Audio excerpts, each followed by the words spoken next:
수도 사랑하겠네.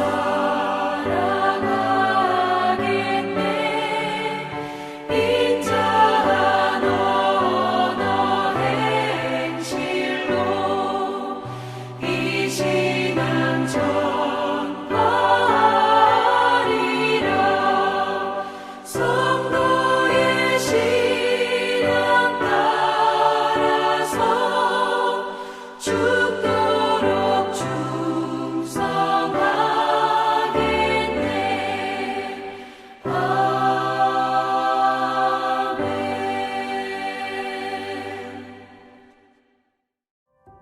4월 7일 오늘의 말씀은 요한복음 16장 16절에서 24절입니다.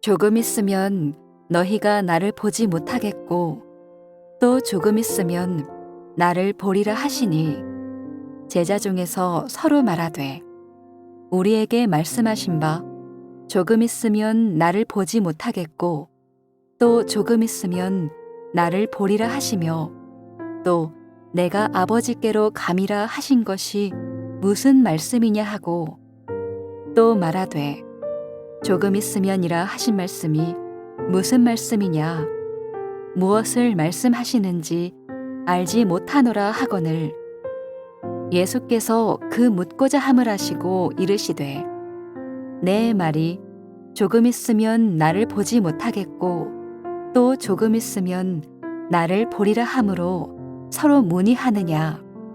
내가 진실로 진실로 너희에게 이르노니 너희는 곡하고 애통하겠으나 세상은 기뻐하리라.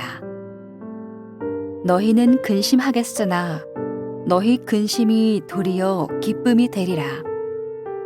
여자가 해산하게 되면 그 때가 이르렀으므로 근심하나 아기를 낳으면 세상에 사람 난 기쁨으로 말미암아 그 고통을 다시 기억하지 아니하느니라.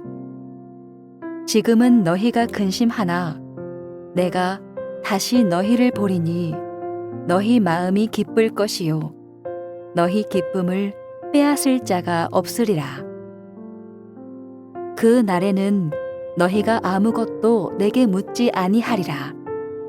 내가 진실로 진실로 너희에게 이르노니 너희가 무엇이든지 아버지께 구하는 것을 내 이름으로 주시리라. 지금까지는 너희가 내 이름으로 아무것도 구하지 아니하였으나 구하라. 그리하면 받으리니 너희 기쁨이 충만하리라.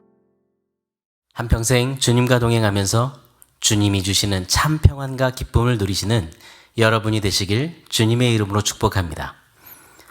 요한복음 14장부터 16장은 마가의 다락방에 있었던 예수님의 고별 설교입니다. 예수님은 제자들과 마가의 다락방에서 성만찬을 하신 이후에 제자들에게 장차 있을 일에 대해서 말씀해 주셨습니다.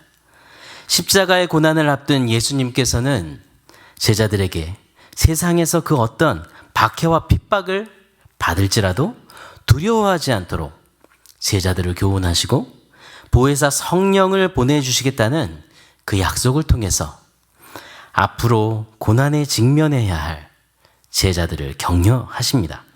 오늘 본문은 이전 본문에 이어 계속해서 예수님께서 제자들을 떠나실지라도 결코 근심하거나 두려워하지 않고 오히려 기뻐할 수 있는 그 이유를 말씀하시는 부분입니다. 오늘은 본문을 통해서 우리가 이 세상을 믿음으로 살아갈 때 근심하거나 두려워하기보다 오히려 기뻐할 수 있는 이유가 무엇인지 함께 묵상하겠습니다. 우리가 이 세상을 믿음으로 살아갈 때 기뻐할 수 있는 이유는 무엇입니까? 첫 번째로 부활의 기쁨 때문입니다. 16절에 보면 예수님은 제자들에게 조금 있으면 너희가 나를 보지 못하겠고 또 조금 있으면 나를 보리라 라고 말씀하십니다. 이것은 예수님의 십자가 죽음에 대한 예고입니다. 이 예수님의 죽음의 예고는 영광스러운 부활에 대한 예고와 함께 주어지고 있습니다. 이 일은 예수님께서 제자들을 절망으로 몰아넣기 위해서 말씀하신 게 아니라 오히려 그들에게 큰 기쁨과 소망을 갖게 하기 위해 오늘 말씀하신 것입니다. 그러나 그 말을 들은 제자들의 반응은 어떻습니까? 18절에 보면 무엇을 말씀하시는지 알지 못하노라 이렇게 표현합니다. 제자들은 예수님의 말씀이 무엇을 의미하는지 도대체 감을 잡을 수가 없었습니다. 제자들이 예수님께서 내가 아버지께로 간다 라고 하신 말씀에 대해서 그들은 더더욱 의문을 갖습니다. 그리고 제자들은 예수님이 떠나실 것을 생각하면 생각할수록 점점 근심하고 두려워합니다. 예수님은 제자들이 이렇게 혼돈에 빠져 있는 것을 아셨습니다. 그리고 예수님은 근심하는 그 제자들에게 20절에 너희는 근심하겠으나 너희 근심이 도리어 기쁨이 되리라 이렇게 그들에게 말씀하십니다. 근심이 도리어 기쁨이 되리라 이렇게 말씀하신 이유는 조금 있으면 예수님의 십자가의 죽으심으로 제자들은 슬퍼하며 울게 될 것이지만 예수님의 부활 사건으로 인해서 제자들은 예수님을 다시 보게 될 것입니다. 그뿐 아니라 예수님의 승천과 성령님께서 오심으로 그들은 기뻐하게 될 것이기 때문입니다. 21절에 예수님은 제자들에게 해산하는 여자의 비유를 말씀하십니다. 여러분, 해산에는 고통과 기쁨이 동시에 있습니다. 즉, 해산에 고통의 원인이 있는 동시에 바로 기쁨의 원인이 발생하는 것입니다. 흔히 해산의 고통은 이 세상에서 가장 큰 고통 가운데 하나라고 말합니다. 하지만 해산의 고통을 두려워서 아이 낳기를 두려워하는 그런 여인이 있습니까? 없습니다. 그것은 아이를 낳는 기쁨이 해산의 고통을 월등히 능가하기 때문입니다. 예수님은 이렇게 해산의 고통보다 아이를 얻는 기쁨이 더 큰 것처럼 제자들과의 헤어짐, 십자가의 죽음의 아픔보다 부활의 기쁨이 더 큰 것을 강조하신 것입니다. 그러나 예수님의 약속을 듣고도 제자들이 근심한 이유는 무엇일까요? 주님의 약속에 대한 그 확신이 없었기 때문입니다. 여러분, 이렇게 믿음의 확신이 없는 사람은 불안과 근심, 염려와 걱정, 모든 삶의 이런 것들로 사로잡혀서 살아갑니다. 그리고 어려운 현실을 만나면 절망에 빠집니다. 여러분은 어떻습니까? 여러분, 우리를 위해 십자가에 죽으신 예수님은 다시 부활하셔서 성령으로 지금 우리와 함께 계십니다. 부활하여 살아계신 예수님을 여러분의 삶의 주인으로 모십시오. 그리고 어떤 최악의 여건 속에서도 예수님 안에서 주님이 주시는 그 기쁨을 누리는 여러분이 되시기를 바랍니다. 두 번째, 이 세상을 믿음으로 살아갈 때 우리가 기뻐할 수 있는 이유는 우리의 기도를 예수님이 듣고 계시고 예수님이 응답하시기 때문입니다. 23절에 보면 너희가 무엇이든지 아버지께 구하는 것을 내 이름으로 주시리라 말씀하십니다. 예수님은 제자들에게 우리가 예수님의 이름으로 구하면 하나님께서 반드시 주실 것이라고 분명히 말씀하셨습니다. 이것은 하나님의 도움이 필요할 때면 우리가 어느 때든지 구할 수 있고 응답받을 수 있음을 의미합니다. 여러분, 우리가 기도할 수 있는 이유는 무엇입니까? 예수님을 통해 우리가 하나님과의 관계가 있는 사람이 되었기 때문입니다. 그렇기 때문에 하나님은 우리가 말씀드리는 것, 즉 우리 기도, 그 기도에 관심이 있으십니다. 우리의 노력이나 정성이 아니라 예수 그리스도의 공로로 인해서 형성된 관계, 아버지와 자녀와의 관계 때문에 기도를 들어주시는 것입니다. 그러므로 예수님의 이름으로 우리는 구해야 하는 것이죠. 하나님은 우리가 어떤 일을 행한 그 무엇 때문에 우리의 기도를 들어주시는 분이 아니십니다. 우리는 우리의 공로로 하나님께 나아가는 것이 아니라 오직 예수 그리스도의 공로로 힘입어 나아가야 합니다. 24절에 보면 지금까지는 너희가 내 이름으로 아무것도 구하지 아니하였으나 구하라. 그리하면 받으리니 너희 기쁨이 충만하리라. 주님이 이렇게 말씀하십니다. 오늘 예수님의 이름으로 구하는 것은 단순히 우리가 눈을 감고 그것이 이루어지기 바라며 외치는 신비적인 주문이 아닙니다. 예수님의 이름으로 구하는 것은 예수님을 하나님으로 인정하는 것입니다. 그리고 우리의 삶에 있어서 예수님이 주인 되심을 선언하는 것입니다. 말씀을 마무리하겠습니다. 여러분, 성도의 믿음을 재는 척도 중에 하나는 바로 기도하는 삶입니다. 기도는 예수님의 이름으로 아버지께 구하는 것입니다. 기도는 하나님께서 예수님을 믿는 성도들에게 주신 특권입니다. 만약 아버지와 바른 관계에 있는 자녀는 아버지에게 구하는 것이 어렵지 않습니다. 그러나 아버지에게 구하는 일이 어렵다면 아버지와 바른 관계에 있는 자녀라고 할 수 없습니다. 그러므로 하나님 아버지께 구하는 기도에 필요한 것은 바로 믿음뿐입니다.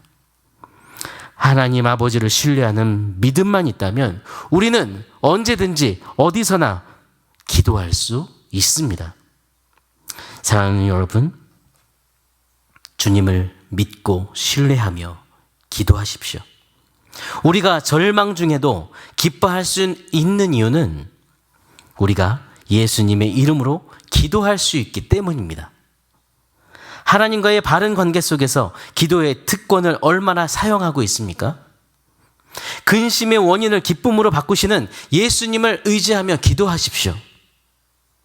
오늘도 우리와 함께 계신 성령님을 의지하며 기도함으로 흔들리지 않는 기쁨을 누리는 여러분이 되시기를 기도합니다.